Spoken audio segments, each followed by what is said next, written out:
Do you know how it feels to have the President of the United States to target you?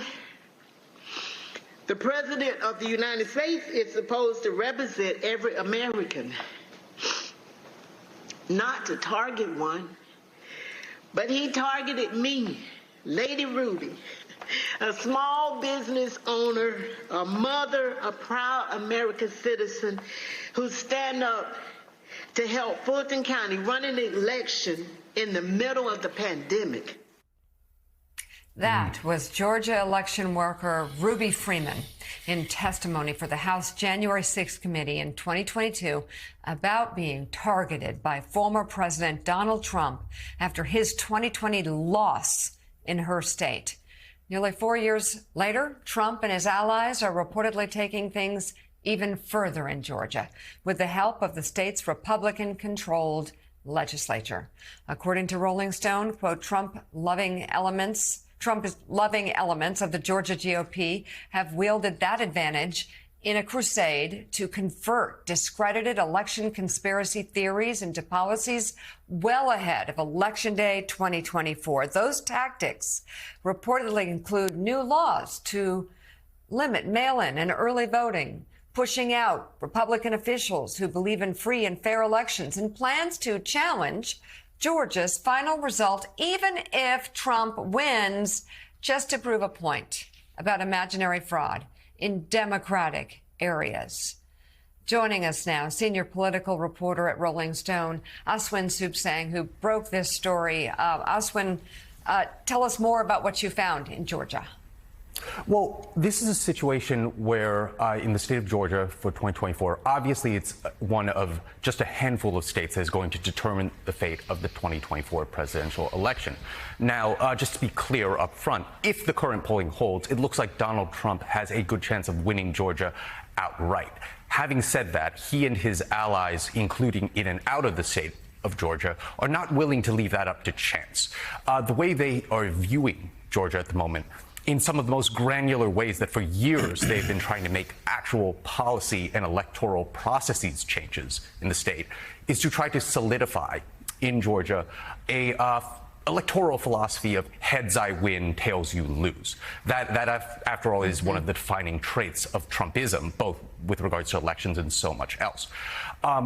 Many of the sources close to Trump we spoke to for this story, including on the ground in Georgia, who have been working on these initiatives, view Georgia as a quote-unquote laboratory for what they want to do in other states, particularly battleground states, and nationwide.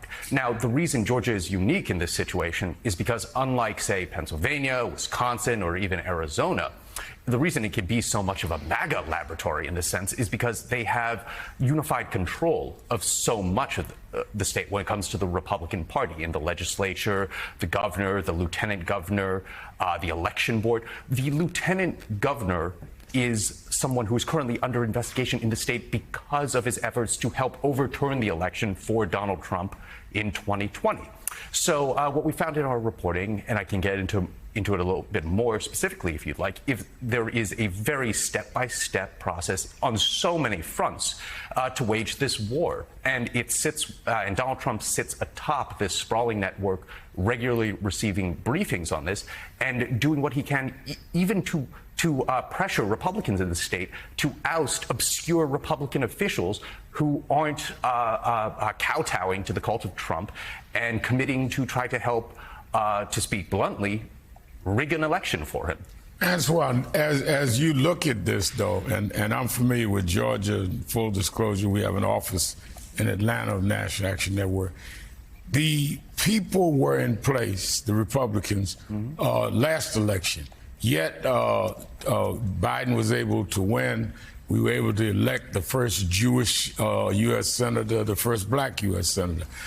Is the answer to this planned by Trump that has now become perceived as a swing state, is there must be major mobilization on the Democratic side? What do you find on the Democratic side that could deal with this, since it is a real entrenchment of Republicans from a very small to a very large city level?